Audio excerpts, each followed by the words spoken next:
If you're a Tesla shareholder, you're probably very happy because Tesla stock has grown by about 20% in just a couple of days, just because everybody found out that Elon Musk purchased about $1 billion worth of Tesla stock.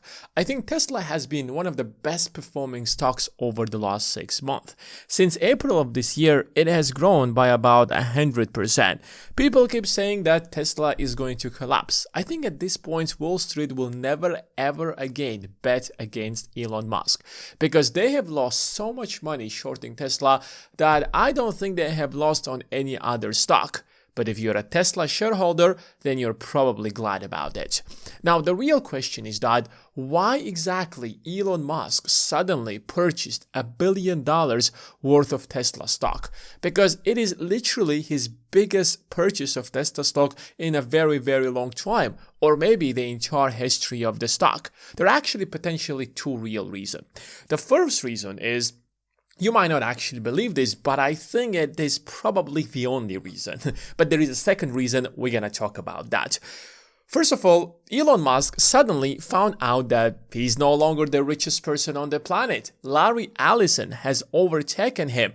So maybe he decided that I have to restore my status as the richest person in the world, and by buying those stocks, maybe it is going to literally push the price up.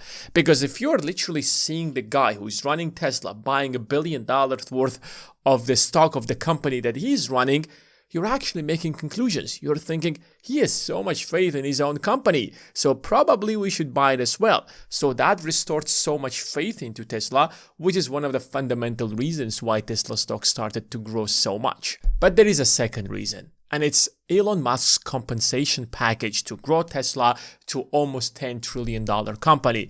And in the process, he will have $1 trillion. He's not going to receive any kind of cash. He's not going to receive any kind of bonuses. Simply every single time that he's going to achieve a certain milestone, he will be granted a single percentage of Tesla. Of course, Tesla stocks by that time will be diluted to a certain point, but overall, if you count it based on today's number, it is going to worth around $1 trillion. Finally, we are going to have the first trillionaire because it's about almost $1 trillion, something around $975 billion. And he will unlock every single milestone each time he unlocks and achieves a certain milestone that was put in front of him by the board of directors. He will receive a single percentage every time that he achieves a certain milestone, which means that in a couple of years from now, we are going to see Elon Musk as the first trillionaire. It might seem unrealistic that Tesla is turning into one huge bubble. However, this compensation makes a lot of sense. First of all, he has to increase the market cap of Tesla to about $2 trillion, which is not an easy job. Just recently, it was about $1 trillion, so he literally has to double the valuation of Tesla. But it's not just about the market cap. He also has to increase the EBITDA of the company to about $50 billion. Now, EBITDA is earnings before interest, taxes, depreciation, and amortization. And to reach this number, Tesla has to increase their sales to about $250 to $300 billion. It literally depends what's going to be the margin of EBITDA on their sales. The second milestone is $2.5 trillion at $75 billion EBITDA, and so on and so forth. And finally, at stage 12, he has to increase the market cap of Tesla to about $8.5 trillion, where its EBITDA is going to be $400 billion, which means that sales of Tesla should be something between $2 to $2.7 trillion. Imagine for a moment, we don't have a single company in the world today that has so much sales. The only two companies that have huge revenues is Amazon and Walmart. And that's because they're resellers. They're buying stuff and they're selling. And the cost of the goods for these companies is extremely huge. But that's not the case for Tesla. Even if you take, for example, Tesla and you compare it to Apple, Apple's EBITDA is about $140 billion, and the valuation of Apple is about $4 trillion. The same thing applies to Nvidia. Now, Nvidia's EBITDA is slightly lower at about $100 billion, but its valuation is about $4.2 trillion. So Musk's compensation package is very similar to the valuation of businesses that we have in the market today, but they're slightly overvalued because Nvidia, it's not like extremely overvalued, but it literally depends on how much you believe Nvidia is going to make, how fast their revenues are going to grow. I mean, we have estimates that would say that Nvidia's sales will grow to $1 trillion in the next 5 years. I mean, there is a possibility of that because they have full monopoly on the AI chips. Who else is producing such AI chips? I don't think a single company is going to compete with them, at least in the next 3 years. And if you want a full breakdown of Nvidia and how much possibly they can make and what's their true valuation, I've done a full breakdown for our investors in our community of investors, which link you can find out in the description of this video. This is not the first time that Elon has received such compensation package. The 2018 compensation package was very similar, but at that time it was a much more difficult job. The valuation of Tesla was at about $50 billion. So the board basically tell him, listen, if you double Tesla's valuation to $100 billion and you grow the EBITDA to about $1.5 billion, you are going to receive an extra percentage point. So it's very, very similar that over the course of achieving every single milestone, he will get about 12% of Tesla. But because the shares of Tesla get diluted every single time that Elon is going to receive those shares, the number, I mean, he doesn't have he didn't get exactly 12% of Tesla because they got diluted. His overall stake at Tesla today is about 13%. It's insane to think that in 2018, Tesla's valuation was at about $100 billion, and his final achievement is supposed to be like a $600 billion valuation with EBITDA of about $14 billion.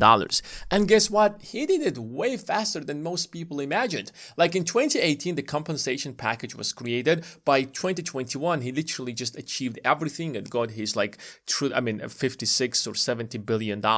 So there is literally a realistic scenario where Elon is going to achieve the same milestone for Tesla in 2 to 3 years, and we're going to see Tesla at a market cap of about $8.5 trillion. So even buying Tesla today at $400 per stock, or a market cap of $1.3 trillion, and it grows to $8.5 trillion, just imagine the astronomical returns that you're going to make on that investment. Again, I'm not saying that you should buy Tesla because there are a lot of caveats.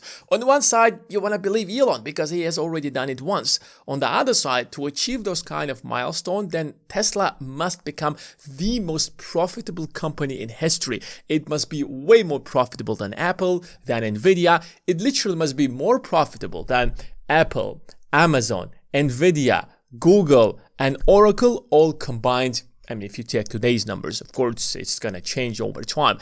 But there is also a possibility that we are entering this age of high inflation where prices will continue rising, especially when we have the government that is pumping into the economy about extra $2 trillion, which is devaluing the value of the dollar, which is going to make it a lot easier to achieve the market cap. I mean, one of the reasons why the stock market shot to the roof, for example, in 2020 and 2021, these are primarily the 2 years where Tesla literally achieved its valuations. If it wasn't for the cheap money of 2020 and 2021, I don't think there is a single chance that Tesla would have achieved the same valuation, because that cheap money literally just pumped the entire stock market. And if you look at the projections of the government spending in the US, you see that those extra $2 trillion are not going to go anywhere anytime soon. Of course, we're not counting on the Fed to lower interest rates to 0%, just like it was back in 2020 and 2021.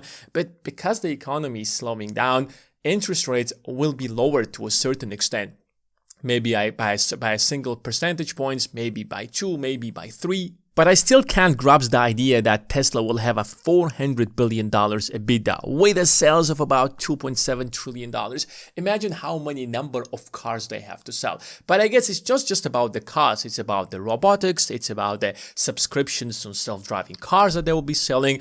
And I guess Tesla will slowly be moving into this kind of AI company that will be selling a lot of software, because that's where you make the real money. That's where the real revenues are going to come. Because when you're selling a physical product, there is a fixed cost attached to it. But when you're selling a software, you can sell as many as you want of that software. I'll be making a full breakdown of Tesla stock for our community of investors to find out whether it's a good investment or not. So if you want to find out more about it, you can check the first link in the description of this video. Thanks for watching, and I will see you in the next one.